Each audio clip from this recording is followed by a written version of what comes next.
ታኦዶኮስ ማለት ስጋን የተዋሃደ አምላክ ለናቷ አንዲት ናት ለወለደቻትም የተመረጠች ናት እያለ ማረጋገጫ ሰጥቷል። ምን ማለት ነው? የወርስ ኃጢአት አልተላለፈባትም ማለት ግን እመቤታችን ከአዳም ባህሪ አልተወለደችም ማለት ግን አይደለም። ሰው የዳነበትን ድህነቱን የሚያፈርስ ሐሳብ ነው ጥንተ አብሶ አለባት ማለት ነው። በአዳም አብራክ እንደንቁ ታበራ ነበር። ያቺ ንጽሐ ጠባይ ያላደፈባትን እመቤታችን ወይም ከመቤታችን ከስጋዋ ስጋ ከነፍሷ ነፍስ የተወለደባት ንጹህ ክርስቶስን ልታስገኝ ያለችውን እመቤታችን ቅድስት ድንግል ማርያምን በዛ በነጩ ደመና ያልታሰረ ነው። ታኦዶኮስ ከሚለው አምላክን የወለደች ከሚለው አብሲዳማኮስ ማለት ሰው የሆነ አምላክ ማለት ነው።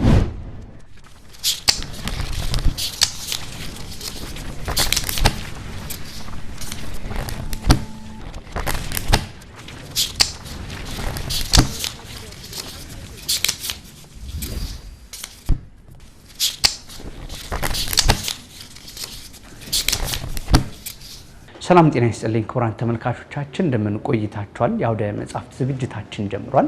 የዛሬው የአውደ መጽሐፍት ዝግጅታችን ዳሰሳ በማድረግ ወደ እናንተ የምናደርሰው መጽሐፍ ታኦዶኮስ የተሰኘ መጽሐፍ ይሆናል ማለት ነው።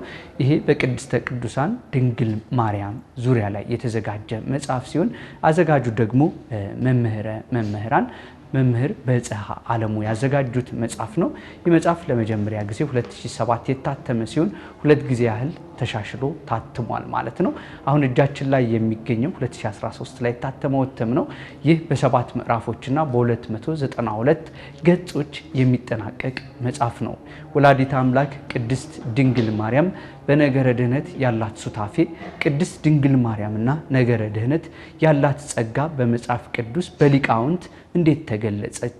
ከሃይማኖት አበው ጀምሮ እስከ ሊቁ ቅዱስ ያሬድ ሌሎችም ኢትዮጵያውያን ብሔራውያን ሊቃውንትም በዓለም አቀፉ ደረጃ ተቀባይነት ያላቸው ሊቃውንት የመጽሐፍ ቅዱስን ሐሳብ አብራርተው የጻፉበት እንደማስመስከሪያ አድርገው ያቀረቡበት መጽሐፍ ነው። በዝርዝር ወደ እናንተ ይደርሳል። እንደተለመደው በዚህ መጽሐፍ ላይ ዳሰሳ በማድረግ ከኛ ጋር የሚቆይ እንግዳ ጋብዘናል። እንግዳችን እንኳን ደህና መጣ። መልካም መምህር፣ እንግዲህ ያው በተለያዩ ጊዜዎች ሌሎች መጽሐፍቶች በማድረስ ትታወቃለህ። እንኳን ደህና መጣህ ነው ልንል የምንወደው። እስቲ እንደ መጀመሪያ አካባቢ ውስጡ ዝርዝር ሐሳቦች ምን አሉ የሚሉትን ከመጀመራችን በፊት ጸሐፊው ማን ናቸው? ሲያዘጋጁት ታኦዶኮስ ተብሎ ስም ሲጠራ ምናልባት ለየት ያለ ስምም ስለሆነ ከመግለጫው ጀምረ ብንጀምር ምን ይመስላል? ያው እንግዲህ አክብራችሁ ስለጠራችሁኝ እኔም አመሰግናለሁ። እንግዲህ ወደ መጣንበት ወይም ወደ መጽሐፉ ርዕስ ስንሄድ የመጽሐፉ ርዕስ ታኦዶኮስ ነው የሚለው። መጽሐፉ በመግቢያ ላይ አንተም እንደጠቀስከው በ292 ገጾች የተቀናበረ መጽሐፉን ደግሞ የጻፉት በአሁኑ ሰዓት በኢትዮጵያ ኦርቶዶክስ ተዋሕዶ ቤተክርስቲያን በደብረ ታቦር ደብረ ልዑላን መድኃኔዓለም ቤተክርስቲያን የአራቱ ጉባኤ መምህር የሆኑት መምህር በጽሐ ዓለሙ ናቸው። እንግዲህ እኒህ መምህር ታኦዶኮስ በሚል የጻፉትን መጽሐፍ ወደ ውስጥ ገብተን ከማየታችን በፊት በከቨር ፔጁ ላይ እንደምንመለከተው ከላይ እንግዲህ ቅዱስ ቄርሎስን ከታች ደግሞ ቅዱስ ያሬድ ማህሌታዊው ኢትዮጵያዊ ሊቅ ቅዱስ ያሬድ አለ። ያው እንደምታዩት ጸናጽሉና መቋሚያውን ይዞ ከዛ ቀጥሎ ቅዱስ ኤፍሬምና አባ ሕርያቆስ በእመቤታችን ጎንና ጎን ሆነው ምስለ ፍቁር ወልዳ ስዕል አድኖ መሀል ላይ ተቀምጦ እመቤታችን ሁሉም ያመሰግኗታል። ያሁኑ አባቶች ብቻ ሳይሆኑ እነ ቅዱስ ቄርሎስ የቃሉን መነሻ እንግዲህ ታኦዶኮስ የሚለው መነሻ የሆነው በኤፌሶን ጉባኤ ላይ በነበረው ንስጥሮስ እመቤታችን ወላዲተ ሰብ እንጂ ወላዲተ አምላክ አይደለች የሚል ክርክር አንስቶ በተናገረበት ጊዜ የኤፌሶን ጉባኤ መሪ የነበረው አፈ ጉባኤ የነበረው ቅዱስ ቄርሎስ ማለት ቅዱስ ቄርሎስ አፈ ጉባኤ ነበረ ወይም የጉባኤው መሪ ነበርና ንስጥሮስን ለማውገዝ የተጠቀመበት ቃል ነው። እመቤታችን ወላዲተ ሰብ እንጂ ወላዲተ አምላክ አትባልም በሚለው ጊዜ ቃል ስጋ ሆነ የሚለው የቅዱስ ዮሐንስ ወንጌል ፍጻሜ ያገኘው በእመቤታችን ነው። ስለዚህ አምላክ ሰው ሆነ፣ ሰው ደግሞ አምላክ ሆነ። አምላክ ሰው የሆነባት፣ ሰው ደግሞ አምላክ ወደ መሆን ከፍ ያለባት እመቤታችን ቅድስት ድንግል ማርያም ነው። አምላክ ተወለደ ካልነ የተወለደው ከእመቤታችን ከቅድስት ድንግል ማርያም ነው እንጂ ከሌላ አይደለም። አምላክ ከተወለደ ደግሞ አምላክን የወለደች ደግሞ እመቤታችን ናት። እሱ አምላክ ወሰብ ከተባለ ወልደ አብ ወልደ ማርያም መባል ከቻለ እመቤታችን ደግሞ ወልደ አምላክ ናት። ስለዚህ አምላክን ወልዳለች። ስለዚህ ታኦዶኮስ ማለት ስጋን የተዋሃደ አምላክ ማለት አምላክን የወለደች ማለት ነውና ወላዲት አምላክ ማለት ነው። እንዲሁም ምዕራፍ 3 ላይ የምናየው አብሲዳማኮስ ታኦዶኮስ ታኦዶኮስ ከሚለው አምላክን የወለደች ከሚለው አብሲዳማኮስ ማለት ሰው የሆነ አምላክ ማለት ነው። በስጋ የተገለጠ አምላክ ምን ይባላል? አብሲዳማኮስ ታኦዶኮስ ይላልና እንግዲህ ታኦዶኮስ የሚለው የግሪክ ቃል ነው። የግሪክ ቃል ሲሆን የአምላክ እናት አምላክን የወለደች አምላክ በስጋ እንዲገለጥ ምክንያት የሆነች አምላክ ከስጋዋ ስጋ ከነፍሷ ነፍስ ነስቶ የተወለደባት ማለት ነው። እንግዲህ ታኦዶኮስ የሚለው የመጽሐፉ ርዕስ የመጽሐፉ መነሻ ከዚህ የተነሳ ነውና ሊቁ እንግዲህ ታኦዶኮስ በሚለው ተነስተው እንግዲህ ቅዱስ ቄርሎስ ስለ እመቤታችን አምላክን መውለዷን ሲናገር እመቤታችን አምላክን ወልዳለች ስንል አምላክ ከሷ ስለተወለደ ነው እመቤታችን ወላዲት አምላክ ያልናት። እንግዲህ በሃይማኖታዊ እንደሚናገረው ስጋ የተዋሃደ ቃልን ክርስቶስ እንለዋለን ነው የሚለው። እንግዲህ ቃል በመጀመሪያ ቃል ነበረ፣ ቃልም በእግዚአብሔር ዘንድ ነበረ፣ ያም ቃል እግዚአብሔር ነበረ ወይም እግዚአብሔር ነው ብሎ ቅዱስ ዮሐንስ በዮሐንስ ወንጌል ምዕራፍ 1 ላይ እንደተናገረው ይህንን ነገር ሊያብራራ እየተጠቀመበት ቃል ስጋ የተዋሃደ ቃልን ክርስቶስ እንለዋለን እንዳለ ያንን ስጋ የተዋሃደው ደግሞ አምላክ የሆነው ደግሞ ከማን ነው? ከመቤታችን ከቅድስት ድንግል ማርያም ነው።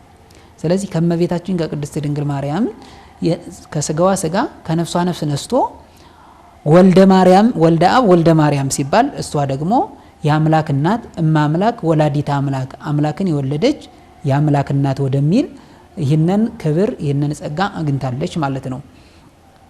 እንግዲህ የመጽሐፉን ይህን ካየን የመጽሐፉን ያዘገጃጀት ሂደት ስንመለከት ምንድነው? መጽሐፉ መልስ ለመስጠት ብቻ የተዘጋጀ አይደለም። ማንኛውም ክርስቲያን ያለበትን ክርስቲያናዊ ግዴታ ብቻ ሳይሆን ማወቅ ያለበትን ክርስቲያናዊ ዕውቀት እንዲያውቅ ስለመቤታችን ቤተክርስቲያን ምን ታስተምራለች፣ ሊቃውንቱ ምን ያስተምራሉ፣ የቤተክርስቲያን አንድምታ ተርጓሚ ምን ያስተምራል፣ ጉባኤ ቤት ምን ይላል ስለመቤታችን ስለ ቅድስት ድንግል ማርያም። ከዚህ ብቻ አይደለም እንግዲህ የቤተክርስቲያን ከምስራቃውያን አባቶች እነ ቅዱስ ቄርሎስ ስለመቤታችን ምን ብለዋል፣ እነ ቅዱስ ባስልዮስ እነ ቅዱስ ዮሐንስ አፈወርቅ ምን ብለዋል፣ እነ አባ ጊዮርጊስ ዘጋስጫ እነ ቅዱስ ያሬድ ስለመቤታችን ምን አስተምረዋል የሚለውን ነገር የአራቱ ጉባኤ መምህር የምስክር መምህርም እንደመሆናቸው የሊቃውንቱን እየጠቀሱ በሊቃውንቱ በኩል ብሉይና ሐዲሱን እያብራሩ ስለመቤታችን ጥልቅ የሆነ ምስጢር ያዘ መጽሐፍ ነው ያዘጋጁት እና በዝግጅት ሂደት ስንመለከተው ሙሉ ስለመቤታችን ሙሉ መረጃ የሚሰጥ ብቻ ሳይሆን ትልቅ ዕውቀት የሚያስጨብጥ እንዲህ የሚባል ነበር እንዴ ብለን በሌሎች በመናፍቃንና በማያምኑት መካከል የተነሳውነን እሱም መልስ ለመስጠት ግን ያንን አነጻጽረው ብቻ ሳይሆን ዕውቀታዊ የሆነን እመቤታችን ስለመቤታችን ማወቅ ያሉብን ነገር ጉዳዮች ላይ በደንብ ትኩረት አድርገው ያነሳሉ ማለት ነውና የመጽሐፉን አጠቃላይ የዝግጅት ሂደት ስንመለከት ደግሞ መጽሐፉ ወይም ይዘቱን ስንመለከት በሰባት ምዕራፎች የተከፈለ ነው። የመጽሐፉ አጠቃላይ ይዘት በሰባት ምዕራፎች ቅድም በመግቢያ እንደተጠቀሰው በ292 ገጽ የተቀናበረ በሰባት ምዕራፎች የተከፋፈለ ነው። መልካም እንግዲህ እናንተም ተመልካቾቻችን ከኛ ጋር ስትቆዩ እመቤታችን ቅድስት ድንግል ማርያም በኢትዮጵያ ኦርቶዶክሳዊት ተዋሕዶ ቤተክርስቲያን ያላት ቦታ ብሎም ደግሞ በአምስቱም ኦሪየንታል ቸርች ወይም ደግሞ አሃት አብያተ ክርስቲያናት ኦርቶዶክሳዊት እምነት ቴዎቶኮስ ተብሎ በእንግሊዝኛው የሚጠቀሰው ወላዲተ አምላክ ታኦዶኮስ ብለው ደግሞ ጥንታዊውን የመጽሐፍት መነሻ በማምሳት ቅዱሳን አባቶቻችን ያመሰጠሩትን መጽሐፍ ቅዱስን ዋቢ በማድረግ በጉባኤ ቤት በሚስጥር የተፈታታው ሀተታ ጭምር ያለበትና ይህ ወላዲተ አምላክ ብቻ ሳይሆን ስነ ተፈጥሮን ታሪክን እንደዚሁም ደግሞ በቤተክርስቲያን ታሪክ ውስጥ ያጋጠሙት ሂደቶችን በመዘርዘር ወደኛ የተዘጋጀ መጽሐፍ ነው። ልናውቀው በእውቀት ልንገልጠው ከሚገቡት መጽሐፍቶች መካከል አንዱ ነው። በዝርዝር ይቀርባል። አሁንም ከኛ ጋር አሁኑ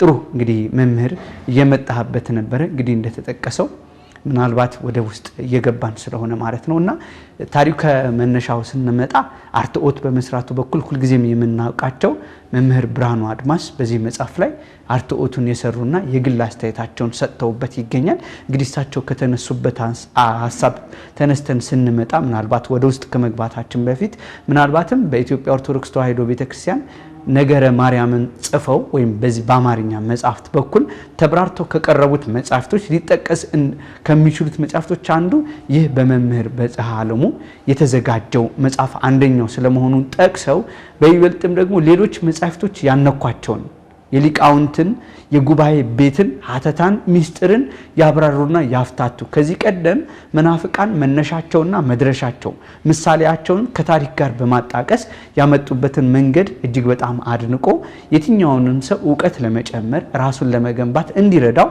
አፍታተው የጻፉበት መጽሐፍ ነው። እንግዲህ አጀማመሩ ስንመለከተው ይሁነኝ ብለው መጽሐፍ ለመጻፍ የጀመሩት መጽሐፍ እንዳልነበረና አንድ ወዳጃቸው በነገረ ማርያም ላይ የላከላቸውን ጥያቄ አፍታተው የመለሱበትን መንገድ እንግዲህ መጽሐፍ ብታደርገው በጎ ነው ብሎ ያ ጥያቄ ልቡ ረክቶ ላነሳ ጥያቄ በጣም እጅግ ከጠየቀው በላይ የተፍታታ መልስ ስለተመለሰለት ለምን በመጽሐፍ በኩል አይወጣም የሚለውን ሁለተኛ እሳቸውን በጉባኤ ቤት ሲኖሩ መጽሐፍትን ሲያገላብጡ ጥያቄ የነበረባቸውን ሐሳቦች በአባቶቻችን በሊቃውንት ያስተማሯቸው ሌሎችም አባቶቻችን አፍታተው ካስተማሩት ጋር በልጅነታቸው የነበረው ጥያቄ የተመለሰበት ስለመሆኑ ስለምን በእኛ ይቀመጣል ለሌሎቹ የሚድረስ እንጂ በማለት አውጥተውታል። ምን ለማለት ፈልጌ ነው? የግብፃውያን የአባቶቻችን በረከታቸው ይደርብንና የና አቡነ ሺኖዳ መጻሕፍት የሌሎችም የአኃት አብያተ ክርስቲያናት መምህራን መጻሕፍቶች በስፋት ይደርሳሉ። የኛ አባቶቻችን ግን ያስተማሩበት በጉባኤ ቤት የዋሉበት መጻሕፍቶች አይደርሱም። ከሊቃውንት መጻሕፍት ደግሞ የሆነ ይሄ ዘመናዊው ብቻ ሳይሆን ይትባሃሉን የኢትዮጵያ ኦርቶዶክሳዊት ተዋሕዶ ቤተክርስቲያን የጉባኤውን ቤት ሚስጥር ሁሉ አካቶ የመጣ መጽሐፍ ከሌሎቹ እጅግ የሚለይ ስለመሆኑ መጥቀስ ይገባናልና ወደ ዝርዝር ሁኔታዎች እንምጣና ከተነሱት 7 ምዕራፎች አሉት እንደጠቀስከው ሁሉንም መጥቀስ ባንችልም የተመረጡት እናነሳለንና እንግዲህ ምዕራፍ 1ን ጀምራልና በሌሎችም ምን ሐሳቦች ተነሱ የሚሉትን በዛው መጠን ብትሄድባቸው ይሄ ነው። እንግዲህ በመነሻ እንደነገርኩ የምዕራፍ ይዘቱን አጠቃላይ ስንመለከት ወደ 7 ምዕራፍ በ7 ምዕራፍ የተከፋፈለ ነው መጽሐፉ። ከነዚህ 7 ምዕራፎች መካከል በይበልጥ በደንብ አብራርቶታልና ቤተክርስቲያን ከምታስተምረው አስተምሮ አንፃር እንዲህ ነው ብሎ የቤተክርስቲያንን አንድምታውን ትርጓሜ የሊቃውንቱን ትንታኔ ስለመቤታችን የጻፉትን ጽሑፍ ከሃይማኖተ አበው ከድርሳነ ቄርሎስ ከነ ዮሐንስ አፈወርቅ የትርጓሜ ድርሳናት እየጠቀሰ ከነ አባ ጊዮርጊስ እየጠቀሰ እመቤታችን ከነ ቅዱስ ቄርሎስ ሃይማኖተ አበው እየጠቀሰ በደንብ ያብራራበት ነውና የመጀመሪያው ምዕራፍ ምን ይላል? ንጽሐ ጠባይና ጥንተ አብሶ ብሎ ነው የሚነሳው። እንግዲህ ንጽሐ ጠባይ የሰው ልጅ ሲፈጠር ከእግዚአብሔር ጋር ማለት እግዚአብሔር ሲፈጥረው በዕለተ ዓርብ መጀመሪያ ላይ ሲፈጥረው ንጹህ ባህሪ እግዚአብሔር በባህሪው ንጹህ ነው። ግን ያንን ንጽህና ለሱ ያንን ንጽህና በጸጋ ሰጥቶታል። ንጹህ አድርጎ ነው የፈጠረው። ከመላእክት ጋር እያመሰገነ በገነት እንዲኖር ነው የፈጠረው እግዚአብሔርና ያቺ በገነት የኖረባት 7 ዓመት 1 ወር ከ17 ቀን በገነት ኖሯል። ያቺ የሰው ልጅ ጥንተ ተፈጥሮውን የምታሳይ ንጽሐ ጠባዩን የምታሳይ ነው። አዳም በዚያች ንጽሐ ጠባዩ አላደፈበትም። ስለዚህ ንጽሐ ጠባይ ማለት ያቺ ናት። እንግዲህ ንጽሐ ጠባይ የሚባለው የሰው ልጅ ከ4ቱ ባህሪያተ ሥጋ ከ3ቱ ባህሪያተ ነፍስ ከ7ቱ አጠቃላይ ከ7ቱ ባህሪያት ተፈጥሯል። ስለዚህ እነዚህ ጌታችን መድኃኒታችን አምላካችን መድኃኒታችን ኢየሱስ ክርስቶስ ከመቤታችን ከቅድስት ድንግል ማርያም ከስጋዋ ስጋ ከነፍሷ ነፍስ ነስቶ የተወለደው በዚያች ንጽሐ ጠባይ ባላት ነው። በቀደሞ በሰው ልጅ ያችን ንጽሐ ጠባይ ይዛ ጠብቃ በአባቶች አብራክ እየተከፈለች እንግዲህ እመቤታችን ቅድስት ድንግል ማርያም በአዳም እንደንቁ በአዳም ሰውነት ወይም በአዳም አብራክ እንደንቁ ታበራ ነበር ይላል። እንግዲህ ቅዱስ ያሬድ ሲናገር ምናል? እመቤታችን ቅድስት ድንግል ማርያም በአዳም አብራክ እንደንቁ ታበራ ነበር። ያቺ ንጽሐ ጠባይ ያላደፈባትን እመቤታችን ወይም ከመቤታችን ከስጋዋ ስጋ ከነፍሷ ነፍስ ነው የተወለደባት ያቺ ማለት ነውና ንጽሐ ጠባይን በዚያ ያየውና ያላደፉ የቀድሞ በንጽህና የኖርንባትን ያችን ያዳምንን የ7 ዓመት 1 ወር ከ17 ቀን ያለውን ይጠቅሳልና ጥንተ አብሶ ግን ምንድነው? ከዚህ ጋር ተያይዞ ብዙ ጊዜ በተለያየ በመናፍቃን የሚነሱ የተለያዩ መጽሐፍትም እንደሚጠቅሱት ወይም ያን ምላሽ ለመስጠት እንደጣፉት ጥንተ አብሶ ምንድነው? እመቤታችን ያዳም በደል አለባት የለባትም? የውርስ ኃጢአት አለባት የለባትም? ወይም ጥንተ አብሶ ንጹህ ናት አይደለችም? መንፈስ ቅዱስ አቀባ እምከርሰማ መንፈስ ቅዱስ ከእናቷ ማፀን አስቀድሞ ጠበቃት የሚለው እንዴት ነው የሚተረጎመው የሚለውን ነገር በደንብ አብራርተው ጽፎታል እሳቸው ከዚህ አንፃር ማለት ነውና እንግዲህ ጥንተ አብሶ የሚለውን በጠቀሱበት ጥንተ አብሶ ማለት የቀደመ በደል የቀደመ ኃጢአት ማለት ነው። እንዴ ጥንተ አብሶ ማለት የቀደመ በደል አበሰ በደለ ነው እና ጥንተ አብሶ ማለት የቀደመ በደል ነው። ያ የቀደመ በደል ደግሞ አዳም አትብላ የተባለውን ዕፀ በለስ በበላ ጊዜ በስጋው በነፍሱም ጉስቁልና ደርሶበታል፣ ተጎሳቁሏል። ኃጢአትን ከመስራት እግዚአብሔርን ካለማክበር የመጣ ነው። ያ መጎሳቆል ደግሞ የስጋ ብቻ አይደለም የነፍስም ጉስቁልና ደርሶበታል። አዳምና ዘሩ በዚያ በደል ምክንያት አዳም በሰራው ኃጢአት መርገም መጥቶበታል። ፍዳ ወደ ፍዳ ወርዷል። ወይም እግዚአብሔር አታድርግ ያለውን በማድረጉ እግዚአብሔር ከነበረበት ከገነት ንጽሐ ጠባዩን ስላሳደፈ ምን ብሏል? ወጥቷል። አዳም ከዚያ በሚወጣበት ጊዜ ግን ያንን እግዚአብሔር አዳም በገባው ንስሐ መሰረት ከ5500 ዘመን በኋላ ከልጅ ልጅ ተወልጄ አድናለሁ የሚል ቃል ኪዳን ገብቶለታል። አዳም ከገነት ሲወጣ አዳም ንስሐ ሲገባ ምን ብሎታል? ይህንን ቃል ሰጥቶታል። ታምረ ማርያም ላይ እንደምንሰማው ወይም ሲነበብም እንደምናነበው ምን ይላል? ዓለም ሳይፈጠር እመቤታችን በአምላክ ሕሊና ታስባ ትኖር ነበር ይላል። ዓለም ሳይፈጠር እመቤታችን በአምላክ ሕሊና ታስባ ትኖር ነበር ማለት እግዚአብሔር እመቤታችን በእመቤታችን በቅድስት ድንግል ማርያም ዓለምን እንደሚያድነው ያውቃል ማለት ነው። እግዚአብሔር በእውቀት ተከፍሎ የለበትም። ሙሉ በኩል ሄዶ ሁሉን ነገር ያውቃል። ግን እመቤታችን አስቀድማ ለፍጥረት ሁሉ መዳኛ እንደሆነች ያውቃል የሚለው እንግዲህ ቅዱስ ያሬድ ቅድም እንደነገርኩ የዚህ ማሳየው ምንድነው ብሎ ሲነሳ እመቤታችን ያ የወርስ ኃጢአት አልተላለፈባትም ማለት ግን እመቤታችን ከአዳም ባህሪ አልተወለደችም ማለት ግን አይደለም። እመቤታችን ከዚያ አልተወለደችም ማለት አይደለም። ምክንያቱም እመቤታችን የአዳም ልጅ ናት፣ የአዳም ዘር ናት። እንግዲህ የአዳምና የሔዋን ልጆች ናቸው። እየወረደ መጥቶ ሐናና ኢያቄም ሲደርስ እመቤታችን ከነሱ መወለዷ እነሱም የአዳም ዘር ናቸው። ያ የውርስ ኃጢአት በብሉይ ኪዳን መርገሙ አልተነሳም ነበር እና እመቤታችን ጥንተ አብሶ የለባትም ስንል ምን ማለት ነው የሚለውን በንጽሐ ጠባይ አስቀድሞ አዳም በገነት ሲኖር የነበረው ንጽሐ ጠባይ ምንም ያላደፈችው ያቺ እመቤታችን ናት። በእመቤታችን በኩል ደርሳለች ይላል እና እሱን ካብራራባቸው መንገዶች አንዱ እመቤታችን እንቆ ባህሪ ነው የሚላት። እመቤታችን በአዳም አብራክ እንደ እንቁ ታበራ ነበረ። እንግዲህ እንቁ መገኘው አፈር ነው። ካፈር ተገኝቶ ግን ያበራል። እንዲያውም በበረሃ ያሉ በተለያየ ቦታ ያሉ ቀን ዋይ ፀሐዩ በጣም ስለሚበዛባቸው ሌሊት ላይ እንቋን ከተራራ ላይ አድርገው ወይም ከፍ ካለ ቦታ ላይ ያስቀምጧትና እሷን እያዩ ስራ ይሰራሉ። የምታበራ እንቁ ማናት? እመቤታችን ናት። የባህሪ መጎሳቆል ያላገኛት፣ የአዳም መርገም ያልወደቀባት፣ አምላክን ለመውለድ የታደለች ያቺ በአዳም አብራክ የነበረች እግዚአብሔር በንጽሐ ጠባይ የጠበቃት እመቤታችን ነበረች ይላል። በትክክል መምህር አንተም እንዳብራራኸው እጅግ በጣም የዚህ መጽሐፍ አንደኛው ከሚደንቀው ነገር ስነ ፍጥረትን መረዳት ላልቻለ ሰው ስነ ፍጥረት ምንድነው የሚለውን ራሱ ስነ ፍጥረትን ያመጣል። ከዛ የሰው ልጅ መጀመሪያ ተፈጥሮ ቅድም ያብራራኸውን ያመጡና ያንን ያመጣል። ከዛ መጽሐፍትን ማስረጃ ያቀርባል። አሁን አንተ ላብራራኸው ማለት ነው ሰለሞን የተናገረው አለ ለእናቷ አንዲት ናት ለወለደቻትም የተመረጠች ናት እያለ ማረጋገጫ ሰጥቷል። ምን ማለት ነው? ሔዋን መጀመሪያ ተፈጥሯ በደል እብለት የሌለባት ነበረች። ቅድም እንዳብራራው ገነት ገብታ መርገመ በለሱን በልታ ከተረገመች በኋላ እስኪመጣባት ድረስ ያን ነበረች። ከሷ የቀረች ለእናቷ አንዲት ናት። የሔዋን እናት ብለን የምንጠራት እመቤታችን ቅድስት ድንግል ማርያም የወለደቻት ማን ናት? ሐና የተመረጠች ናት። እንዴት ተመረጠች ስንል ቅድም ባብራራው ልክ አፈር ጭቃ ሆኖ የሚረገጥ የሚለወስ ሰውነትን የሚያቆሽሽ ሲሆን ከሱ ግን እንቁን ፈጠረ። እንቁ ደግሞ ቆሻሻ አይደለም።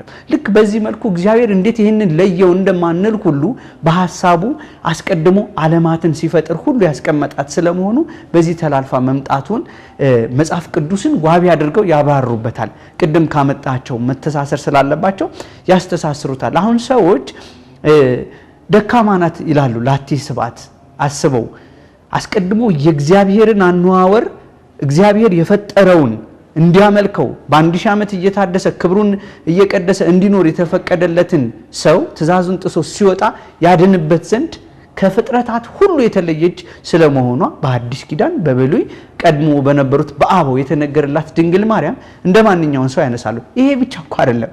ሰው የዳነበትን ድህነቱን የሚያፈርስ ሐሳብ ነው ጥንተ አብሶ አለባት ማለት እግዚአብሔር አምላክ የተዋሃደው የሰውን ደካማ ስጋ ነው ሲዋሃድ ግን የተመረጠውና በደል ያነካው የትኛው ቅድም ያብራራው አዳም መጀመሪያ ሲፈጠር ያልበደለውን ከዛ ያስቀራት ለእናቷ አንዲት ለወለደቻትም የተመረጠች ናት ብሎ መጽሐፍ ቅዱስ አለ ከዛ እያብራራ ይመጣና ኢሳይያስም የተናገረው እግዚአብሔር የሰራዊት ጌታ ዘርን ባያስቀርልን ኖሮ የሚሉት የሚታረቁበትን መንገድ ያስተሳሰሩበት እኔ ምሳሌዎቹ ጭምራሉ እዚህ ላይ ምናልባት ተመጣባቸዋል ብዬ ተስፋ ስለማደርግ ነው በነገራችን ላይ ስነ ተፈጥሮን አብራርተው ያስተሳሰሩበት መንገድ ይደንቃል የደመናን ባህሪ ባይዘዌ ስነ ፍጥረትን ዝም ብሎ እግዚአብሔር ሰማይ ምድር ፈጠረ ሰማይ ምን አይነት ባህሪ አለው ሰማይ በውስጡ ምንድነው ያለው የሚሉትን ነገሮች ጭምር ባህሪያቸውን ጭምር ይዘረዝራሉ እኚህ ሊቅ ነጭ ደመናን ያነሱና ጥቁር የምትሆነው ዝናብ የምትወርደው በንፋስ ስትታሰር ስለመሆኗን ስነ ተፈጥሯዊ ባህሪያቸውን ይገልጻሉ ልክ እመቤታችንን በንጽህት ደመና ያ ዝናብ ንፋስ ያላሰረው ንጹህ ክርስቶስን ልታስገኝ ያለችውን እመቤታችን ቅድስት ድንግል ማርያምን በዛ በነጩ ደመና ያልታሰረ ነው ዝናብ የሚያዘንበው ሲሮጥ በዛ በነፋስ ሲታሰር እንደሆነ የሚያወርደው ምንም አይነት በደል ያነካት ስለመሆኗን ያነሱና ቅድም የገለጽከው አበባ እንቆ ባህሪው አለ ሌሎችም የኖህ መርከቦች አሉ በጣም የሚደንቀው 3 ክፍል ነበሩ ይላሉ የኖህ መርከብን ያመጡበት መንገድ ማለት ነው ፍጥረት እንዲድን ማለት ነው በብሉይ የነበረው ፍጥረት እንዲድል እግዚአብሔር የሰራውን በአዲስ ኪዳን ሰውን እንዴት እንደሚያድን ምሳሌ አድርጎ ሲሰራት ሲቀድሳት እግዚአብሔር አስቀድሞ እንደነበረ ነው ይሄ ደግሞ እንደሌላው ሰው መፎካከር ወይም ደግሞ እመቤታችን ዓለም አክበር ማለት ቃለ እግዚአብሔርን ማበል ቃለ እግዚአብሔርን መናቅ የእግዚአብሔርን ቃል መካድ ትልቅ ምንፍቅና እንደመሆኑ አልዳንኩም ብለህም ማንሳት ነው ወዴት ነው የሚመጣው ሲባል ቅድስት ድንግል ማርያምን ልክ እንደኔና እንዳንተ እንደበደለ የዳነ ማንነት ነው ያለን ስናቆሽሸው ግን ባህሪያችን ይጎሰቁላል እሷ ግን በሐሳብ በህሊና በምንም አይነት በደል የሌለባት ንጽህት አድርጎ አስቀድሞ ከፈጠረው ከዛ ቅድም ካብራራቸው እንደሚገኙ ያብራራበት መንገድ መጥቀስ ስለሚገባ ብዬ ነው እዚህ ላይ ሐሳቦች የጨመርኩት አይ ትክክል ነው አንተም እንዳነሳው እንግዲህ ሊቁ በዚያ መልኩ ነው የሚያነሳት እመቤታችን ቅድስት ድንግል ማርያምን እንዴት በዚያ በኩል አልፋ ከያቄምና ከሐና ዘር ያለ ምንም ነገር ልትወለድ ቻለች እንደሚለው ጽጌ በማእከለ አስዋክ ብሎ በሾህ መካከል አበባ አፈርታ የተገኘች አማናዊት አበባ እመቤታችን ቅድስት ድንግል ማርያም እንደሆነች ቅዱስ ያሬድ እንግዲህ በተጠቀሰበት ድርሳኑ እንደነገርኩ ጽጌረዳ ሲተከል እንቡጥኖ ሲበቅል ግንዱ እያደገ ሲሄድ ሾህ እያበቀለ በዚያ ሾህ ሁሉ ተከቦ ያ ሁሉ ነገር ከረገፈ በኋላ ግን አበባ ሆና ትወጣለች የእመቤታችንን በዚያ በጎሰቆለው በአዳም አስቀድሞም እንደተናገረው እመቤታችን ቅድስት ድንግል ማርያም በአዳም አብራክ እንደንቁ እንዳንድ መናፍቃን ልክ ይሄ ግዕዝን አወቅን የሚሉ ግዕዝን መጥቀስ ባይዘው ሚስጥሩን ካልተረዳው ተጣይና ተነሹን ካወቀው ሚስጥሩን ካልመረመርክ ለውቀት ካልሆነ ምን ማለት ነው የሚለው በዚህ መጽሐፍ ተብራርቷል በነገራችን ላይ እንዴ ስጋዋን አነጻት ሲባል በደል ኖሩባት ነው ቀደሳት ሲባል በደል ኖሩባት እንዳይኖርባት አድርጎ አስቀድሞ መጠበቁን ይናገራል ይህ ለመሆኑ ምን አለ አሁን የጠቀስከውን ስለሚያብራራ አንድ ላይ የሚያዝ በድጓው ላይ ያለውን በጣም ከድጓ በጣም አብዛኛውን ክፍል ወስደው ምን ማለት ነው ይሄ ሲባል ማብራሪያዎቹ ምንድናቸው ሐተታዎች ምንድናቸው መምህራን ይሄንን እንዴት አፍታቱት ብለው ቅድም ካብራራቸው ከአራቱ ሊቃውንት ካነሱት ከነገረ ማርያም ትምርቶቻቸው ጋር ያስተሳሰሩታል ይሄን ሐሳብ እንግዲህ አንተም እንደጠቀስከው ጠቅለል ስናደርገው እመቤታችንን ያንን አበባ ስታወጣ በሾህ መካከል ስለተገኘች አበባዋ እንዲናት ብለን ምን ሰጠው አስተያየት የለውም እንዲሁም የሚገርመው ነገር እግዚአብሔር ቀደምም ነብዩ ኢሳይያስ እግዚአብሔር ዘርን ባያስቀርል ኑሮ እንደ ሰዶም በሆን ገሞራንም በመሰልን ነበር እንዳለው በአዳም አብራክ እንደ ነጭ እንቁ ታበራ የነበረች እመቤታችን ቅድስት ድንግል ማርያም በአዳም አብራክ በነ ሙሴ በነ ዳዊት በነ ሰለሞን አልፋ ኢያቄምና ሐና ስትደርስ የተገለጠች እውነተኛዋ አማናዊቱ አበባ የጽጌረዳ አበባ እመቤታችን ቅድስት ድንግል ማርያም ናትና መርገም የለባትም የሚለው ከዚህ የተነሳ ነው ሌላው እዚሁ ላይ እንደተጠቀሰው ሊቁ ኤራቅሊስም እንደተጠቀሰው ቅዱስ ያሬድም እንደተጠቀሰው እመቤታችንን ምን ይላታል ጽሩየ እምጽውር ገብራ የሚለው ጽሩየ እምጽውር ገብራ ማለት ከጭቃ የተገኘች እንቁ ማለት ከጭቃ የተገኘች ወርቅ ጽሩየ እምጽውር ገብራ ይላታል እመቤታችን። ከጭቃ የተገኘች ወርቅ ይላታል እመቤታችን። እንግዲህ ወርቅ በባህሪው እንግዲህ በጣም ደስ የሚል በጣም የሚያበለቀልቅ ነገር ነው።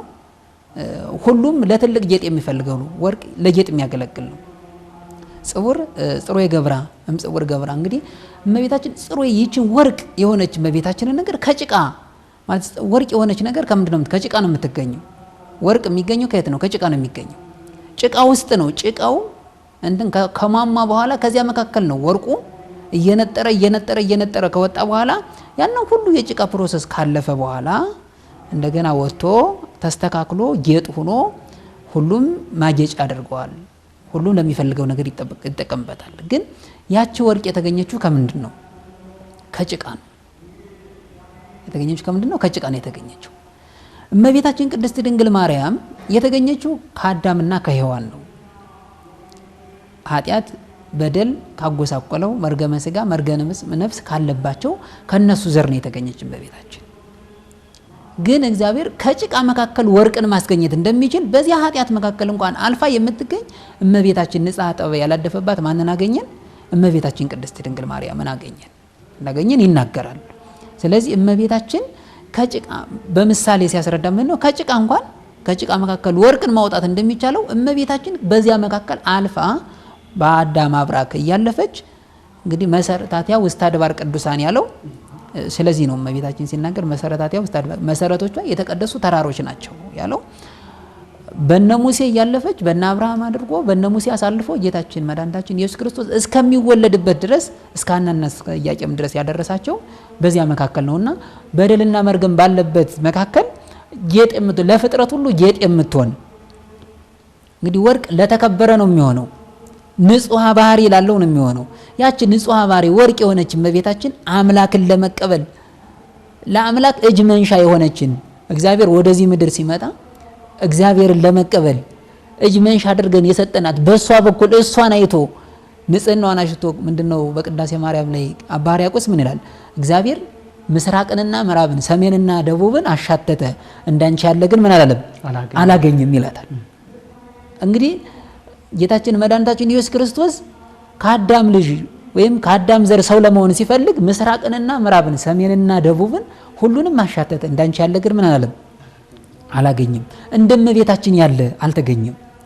እንቁ ለተከበረ ሰው ለሚወዱት ሰው ለሚያከብሩት ሰው እጅ መንሻ ሆኖ እንደሚቀርብ ሁሉ ይቺ ንጽሐ ባህሪ ያላደፈባት እመቤታችን እንቁ የሆነችውን እመቤታችን ወርቅ የሆነችውን እመቤታችን የወርቅ የሆነውን ንጽህናዋን ሊዋሃደው ፈለገ። የተዋሃደው ንጽሐ ባህሪዋን ንጽሐ ጠባይ ሳያድፍባት ከእመቤታችን ከቅድስት ድንግል ማርያም እንደተገኘ ሲናገር ጭቃ እንኳን ወርቅ እንኳን ከጭቃ ተገኝቶ እንደዚያ ጌጥ ይሆናል፣ እመቤታችንም ከአዳም ዘር ተገኝታ እንደዚህ ሆናለች ብሎ ይናገራል። ሌላው እንግዲህ በውዳሴ ማርያም ላይ እንደተቀለሰው ቅዱስ ኤፍሬም እንደሚገልጸው በትረ ሃይማኖት ዘይትጸንን ምስማኮሙ ለቅዱሳን እንግዲህ በትረ ሃይማኖት ዘይትጸንን በትር እንግዲህ ቀጥ ያለ ነው። ተወጽበት እምስሮ እሴይ ከሴይ ስር ምን ትወጣለች? በትር ትወጣለች። እንግዲህ የአሮን በትር ታምራት ሰርታለች። በአሮን በትር እመቤታችን ይመስሏታል። በአሮን በትር ታምራት ስለሰራች እንግዲህ የዮሴፍ በትር በቤተ መቅደስ እመቤታችን ለመጠበቅ ሲባል እጣ ሲወጣ የዮሴፍ በትር አብባ ለምልማ አፍርታ ነበር የተገኘችው የዮሴፍ በትር እና ከሁሉ የተመረጠች ታምራት ማድረግ የምትችል እነዚያ ምሳሌ እንኳን ቢሆኑላት እመቤታችን በትረ ሃይማኖት ዘይትጸንን የማትነቃነቅ እንዲና እንዲህ የሌለባት ቀጥ ያለች የሃይማኖት ምንድን ምስክር በትረ ሃይማኖት ዘይትጸንን የሃይማኖታችን በትር ሃይማኖታችን ክርስቶስን እንድናይበት ያደረገችን ማናት? እመቤታ በትረ ሃይማኖት ዘይትጸንን ምስማኮሙ ለቅዱሳን የቅዱሳን መደገፊያቸው መጠጊያቸው የምትሆኝ አንቺ ጠንካራ በትር ጠንካራ ካልሆነ ሌላ ሰው ሊያስጠጋ አይችልም። ምስማኮሙ ለቅዱሳን ቅዱሳን ሁሉ የሚደገፉበት እሱን መድኃኔዓለምን ክርስቶስን የወለድሽ አንቺንም ተደግፈው ለክብር የሚበቁበት እሱን ያስገኘሽ በትረ ሃይማኖት ዘይትጸንን ይች ምንም ጥመት የሌለባት የባህሪ መጎሳቆልም የሌለባት እግዚአብሔር በአዳም አብራክ እንደንቁ ስታበራ የነበረች እመቤታችን ቅድስት ድንግል ማርያም ከመርገም ከበደል ከኃጢአት ወይም ከጥንት አብሶ ነፃ እንደሆነች በደንብ አምልተው አስፍተው የሊቃውንቱን ድርሳን እየጠቀሱ የሃይማኖት አበውን ትርጓሜ እየጠቀሱ ከብሉይና ከሐዲሱ እያመጡ በደንብ ስለመቤታችን ጥንት አብሶ እንደሌለባት ይጽፋሉና ይሄን ማድረጋቸው ጥንት አብሶ አለባት የለባትም የሚለው ክርክር ላይ ሳይሆን የኛ መቤታችን ጥንት አብሶ የሚለው ነገር እኛ እንዴት እንረዳዋለን? አሁን አንድ ሰው ይህ አለበት የለበትም ከማለት በፊት መጀመሪያ ጥንት አብሶ ምንድነው? ቤተክርስቲያን የምታስተምረው ምንድነው? ሊቃውንቱ ያስተማሩት ምንድነው? እነ ዮሐንስ አፈወርቅ፣ እነ ቅዱስ ቄርሎስ፣ እነ ቅዱስ ያሬድ፣ እነ አባ ጊዮርጊስ ዘጋስጫ ያስተማሩት ነገር ምንድነው ብሎ ይሄንን የምንረዳበት ምን አይነት ነው ማለት በምን አይነት መልኩ እንረዳዋለን የሚለውን እመቤታችን የቀድሞውን ጠባያችን አዳም ከመላእክት ጋር ሆኖ ሲያመሰግን የነበረበትን እግዚአብሔር መስሎ የነበረበትን ያንን ያላደፈውን ንጹህ ባህሪያችን የምንመለከትባት እሷን ቀረብ ብለን ስናያት እንቁ መልክን እንደሚያሳይ ወርቅ ጌጥ እንደሚሆን ካፈር የተገኘ እንቁ መልክን እንደሚያሳይ ሁሉ ከአዳም አብራክ ተከፍላ የተገኘች እመቤታችን ንጹህ ጠባያችን እዘን ክርስቶስን እንድንቀበል ያደረገችን እመቤታችን ናት ቀርበን ስናያትና ይህን ሁሉ የሚገልጽበት በተለይ ስለ ጥንት አብሶ እጅግ በደንብ ጥልቅ በሆነ ምስጢር ጥልቅ በሆነ ትንታኔ የቤተክርስቲያን አስተምሮ ያስቀመጠ መጽሐፍ ነው።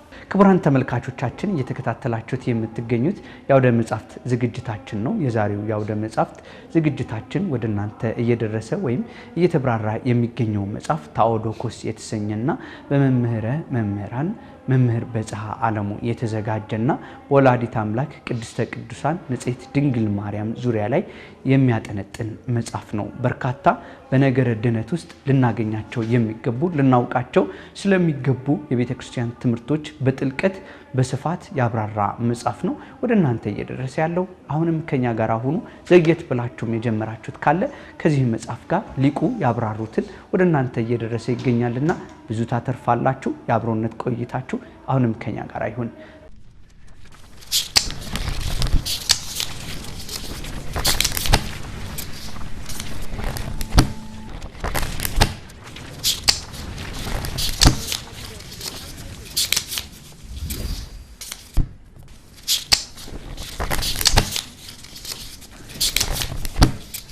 መልካም እንግዲህ መምህር እንግዲህ ያው ነጥቦቹ በስፋት ቅድም አንስታቸዋልና ምዕራፍ 1 ላይ በተለይ ሰፋ አድርገ የእመቤታችን ቅድስት ድንግል ማርያም ንጽሐ ባህሪዋ ያላደፈባት ስለመሆኑ ጥንተ አብሶ የሌለባት ስለመሆኑ የሌሎችም የቅዱሳን አባቶቻችን ሁልጊዜ ያፋችን መክፈቻ የሆነችው ውዳሴ ማርያም እንኳን ስንደግም ቅዱስ ኤፍሬም ሁልጊዜ ንጽሕት የሆንሽ ድንግል ማርያም ሆይ ይላታል።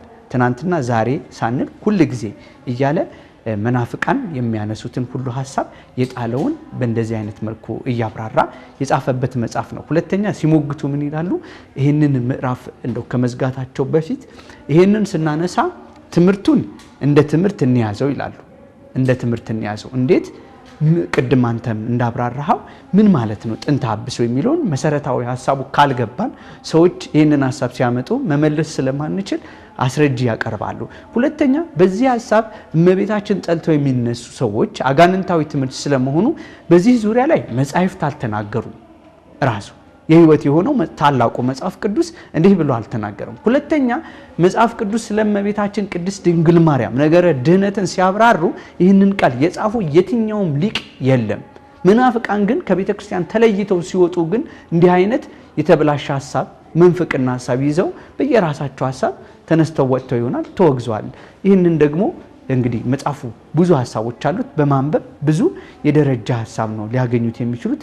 ሊቁ ወንበር ዘርግተው ካስተማሩበት ከዛ በፊት የተማሩበት የሊቃውንቱ ማብራሪያ ሐሳቦች ጭምር ናቸው። እጅግ ጥልቅ እጅግ ሰፊ ሐሳቦች ናቸውና እስቲ ሌሎቹ ምዕራፎች ውስጥ ላይ ያሉት እንደው ይሄ ምዕራፍ ላይ ይሄ አለ ይሄ ምዕራፍ ላይ ይሄ አለ ብንላቸው ማንበብ እንዲችሉ እነሱን ነግረን ብንሄድ። እንግዲህ እስካሁን እንደገለጽ ነው ያ እንዳለ ሆኖ ወደሚቀጥለው ስንድ ምዕራፍ 2 ላይ አማናዊት ቅድስተ ቅዱሳን የሚል ነው።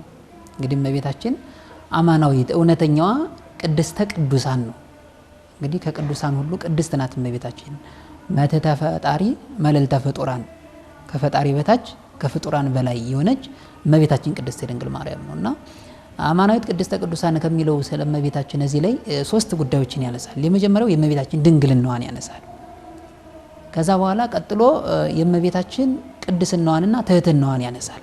እነዚህ 3 ነገሮች በሚገባ የተብራሩበት ምዕራፍ ነው። በዚህ ምዕራፍ ላይ ይሄን ያነሳልና እመቤታችን ስለ ድንግልናዋ ወይም ስለ እመቤታችን ድንግልና ሲናገር በጣም ከሚገርመው መካከል እንግዲህ ድንግል ማለት ራሱን የጠበቀ ወይም ራሱን ለእግዚአብሔር አሳልፎ የሰጠ ከስጋዊ ግንኙነት በዚህኛው በሁለት መልኩ ስናየው ከስጋዊ ግንኙነት ወይም ሴት ልጅ ለአቅመ አዳም ሴት ልጅ ለአቅመ ሔዋን ወንድ ልጅ ለአቅመ አዳም ከደረሱ በኋላ በስጋ ባህሪ ወይም በስጋዊ ግንኙነት ሳይገናኙ ሲቀሩ ራሳቸውን ንጻ ስጋቸውን ጠብቀው ሲቆዩ እሱ ድንግል ይባላል። እስከ ጋብቻ ያለውን ይጠቅሳል።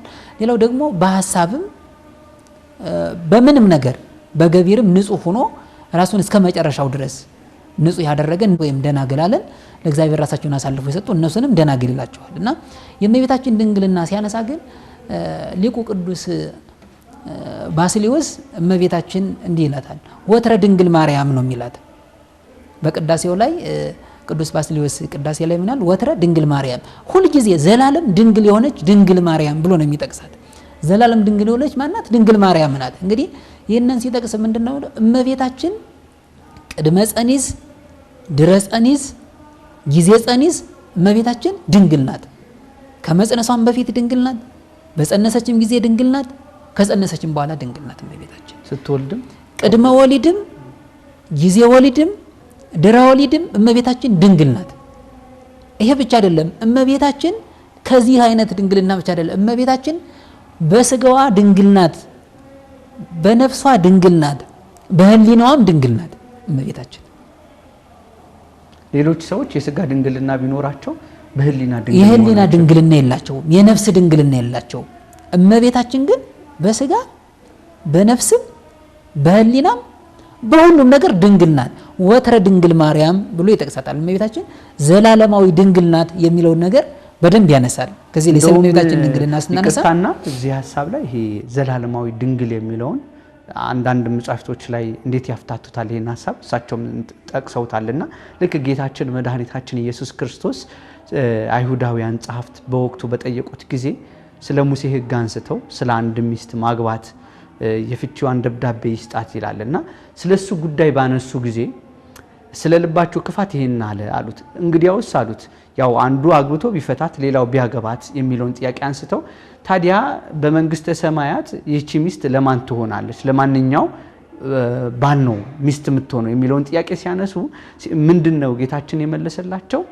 እናንተ ብሎ ከገሰጻቸው በኋላ በዛን ጊዜ ማግባት መጋባት የለም፣ ሰው ሁሉ በድንግል ልክ እንደ መላእክት ይሆናል እንጂ አለ። መላእክት ባህሪያቸው እንዲህ ነው፣ ጠባያቸው እንዲህ ነው ብለን አንጻራዊ ሐሳቦችን እናነሳለን እንጂ ከረቂቅነታቸው የተነሳ ስነ ፍጥረትን አብራርተው ያስተማሩ አባቶችም መጻሕፍቶችም እንዲህ ነው ብለን መናገር እንደማንችል እግዚአብሔር ባወቀው ዘላለማዊ እመቤታችን ቅድስት ድንግል ማርያም በዚህ ዓለም ስንኖር ሰማያዊውን ኑሮአችንን የምትኖር ቀድማ የኖረችና ያሳየችን ስለመሆኗ የቅድሙ የሊቁን የባስልዮስን ወትረ ድንግልና ዘላለማዊ ድንግል አለ። ምን ማለት ነው ዘላለማዊ ድንግል ስንል? አሁን ለምሳሌ ሰዎች እንዴ ታዲያ የተወለደው ሰው አይደለምን? ሰው እኮ ሲወለድ የሰዎችን ልማድ ያመጣሉ። አንድ ወንድ ከእናቱ ማህፀን ሲወጣ የእናቱ ማህፀን ፈቶ ነው የሚወጣው ይላሉ። ሰው ከሆነ በምታት ካልተወለደ እንዴት እንደዚህ ትራላችሁ ይላሉ። ለስነ ተፈጥሮ ቅድም የተጠቀሱት ሐሳቦች አሉ። ሲጨነስ በድምጽ ብቻ የሚጸንሱት እነ ንብን ያመጣል። ሌሎችም እንቆባሪ በሃይማኖት አበው ላይ የተቀመጠ ሐሳብ አለ እና የነዚህን ሐሳብ አምጥቶ ቃል ስትሰማ ያ የወለደችው ነው። እንደውም የዚህ መጽሐፍ አንደኛው ማጠንጠኛውና የመጽሐፉ መርዕስ የሆነውና ልክ ሰዎች ሩቅ ብእሲ እንዳልሆነ የፈጠረውን ስጋ ተዋህዶ እንዴት እንደተወለደ በአምላክ ግብር ወደ ቀደመው አዳም ስንመለከት አባቱ እናቱ ማን ነበረች? አባቱ ማን ነበረ? እሱ እንኳን አያስተምራቸውም ምን ይሉና በመንግስተ ሰማያት ልንኖረው የምንችለው መላካዊ ጠባይ በስጋ ከሰው የተገኘች ግን ሰማያዊት የሆነች ያንን መንግስተ ሰማያት መርታ የምታስገባ በአማላጅነቷ ያደፈው ማንነታችን ተቀድሶ የሚባረክባት መድኃኒትን የሰጠች ትናንትና የነበረው የወደቀው የተነሳባት ስለሆነ ያብራራሉ። እቺን ቃል ሳትጠቀስ ማለፍ ስለሌለባት ነው። የእመቤታችን ድንግልና በዚህ ዘመን ወትረ ድንግል ማርያም እመቤታችን ዘላለማዊ ድንግል እንደሆነች ይህንን ከመጽሐፉ ላይ ይጠቅሳልና ይህን ካለ ለምሳሌ የእመቤታችን ድንግልና ምንድነው? በሐሳብ ምንም እንኳን እንደማታስብ የተነገረው ተጸንሲ ሲላት መልአኩ ቅዱስ ገብርኤል እንዘያምር ብሴ ነው ያለችው። እኔ ወንድ ሳላውቅ እንዴት ይሆንልኛል? ወንድ የሚባል ነገር በህሊና የራሱ አስቤም አላቅም፣ ይህን ነገር አላስበውም። ነው ያለችው እመቤታችንና በህሊናዋም በሐሳቧም ይሄ ከስጋ ድንግልና ብቻ በተለየ በህሊናዋም በሐሳቧም በነፍሷም ድንግል እንደሆነች የምንረዳበት ነው። እንዲሁም መጽሐፍትንና የሚሉትን አታስተውሉምና ይፈረድባቸዋል ነው ያላቸው። እነሱን እንዲህ ብለው ሲጠይቁት መጽሐፍት የሚሉትን አታውቁም አትረዱምና ነው ያላቸው።